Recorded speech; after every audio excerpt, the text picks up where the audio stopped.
دنیا میں لایا گیا تو ہمیں یہ جاننا ہے اس وقت ہمیں دنیا میں کیوں لایا گیا؟ کیا ابراہیم نے یہ کیا تھا؟ بار بار تمہیں قرآن میں بھی کہا گیا ابراہیم کی ملت پر قائم ہو جاؤ، ہر طرف سے کٹ کے ابراہیم کی ملت پر قائم ہو جاؤ، تو کیا ابراہیم نے یہ کیا تھا؟ یا پھر ابراہیم نے یہ کہا تھا کہ یہ بھی کہہ رہا میں حق پر ہوں، وہ بھی کہہ رہا میں حق پر ہوں، ہر ایک کہہ رہا میں حق پر ہوں، لیکن ہر کوئی آپس میں اختلاف کر رہا ہے؟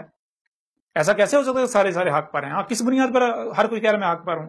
ہر کوئی اسی کو حق کہہ رہا ہے جس پر اس نے اپنے باؤ اجداد کو پایا، جو اس نے نسل در نسل اس تک چلتا آیا۔ تو ابراہیم نے کیا کیا؟ ابراہیم نے یہ نہیں کیا کہ جو نسل در نسل چلا رہا ہے اسی پر ڈٹ کے نہیں یہی آقا، نہیں، ابراہیم نے تحقیق کی، ہر فرقے کو چھان مارا، جب غور و فکر کیا، تحقیق کی، تو پتا چلا یہ سارے کے ساری باطل ہیں، یہ تو اندھو کی طرح اپنے باؤ اجداد کے پیچھے چال رہے ہیں۔ ابراہیم نے کہا میں کفر نہیں کروں گا، میں سنتا اور دیکھتا ہوں، اللہ نے مجھے اسے سمجھنے کی صلاحیت بھی دی، اور پھر جو ان کانوں سے، ان آنکھوں سے سنائی اور دکھائی نہیں دیتا اسے سننے دیکھنے کے لیے، یعنی جو کہ غائب ہے، اللہ نے میرے سینے میں دل رکھا۔ دل وہ سنتا ہے، وہ دیکھتا ہے جو کان نہیں سنتے، جو آنکھیں نہیں دیکھ سکتی، آنکھوں سے، کانوں سے سنا نہیں جا سکتا، آنکھوں سے دیکھا نہیں جا سکتا۔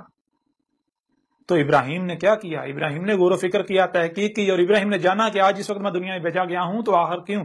جب ابراہیم کے اوپر حق واضح ہوا تو ابراہیم نے کیا کیا؟ پھر ابراہیم نے حق کا اعلان کیا۔ جب ابراہیم نے حق کا اعلان کیا تو پھر ابراہیم کے خلاف بھی بالکل وہی ہوا جو آج آپ لوگ میرے خلاف کر رہے ہو، بالکل وہی، یہی آگ ابراہیم کے خلاف جلائی گئی تھی، جو آگ آج آپ ابراہیم کے، جو آج آپ جو ہے وہ میرے خلاف جلا رہے ہیں، آج آپ کر رہے ہیں، یہی آگ ابراہیم کے خلاف۔ وہ ابراہیم کیا ہے؟ اللہ نے کیا کہا قرآن میں؟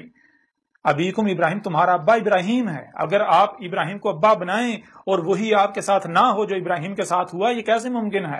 تو آپ خود غور کریں کہ کون ابراہیم کو ابا بنا رہا ہے؟ میں ابراہیم کو ابا بنا رہا ہوں یا آپ لوگ؟ کون کہاں کھڑا ہے؟ میں اس مقام پر کھڑا ہوں جہاں ابراہیم کھڑا تھا، اور آپ اس مقام پر کھڑے ہیں جہاں ابراہیم کے دشمن کھڑے تھے، وہ جو نسل در نسل اسی پر چلتے آ رہے تھے، جس پر انہوں نے اپنے باؤ اجداد کو پایا۔ غور و فکر نہیں کرنا، جو سنا اسی کے اوپر چل پڑے، جو دیکھا اسی کے اوپر چل پڑے، سمجھنا نہیں۔ وہ عقل کے اندو، اگر جو سنائی اور دکھائی دے رہا ہے اسے سمجھنا نہیں تو تمہیں یہ دماغ کیوں دیا، یہ کھوپڑ کیوں دیا؟ بہرحال واپس آئیں تو اقبال نے مثال کے طور پر دیکھیں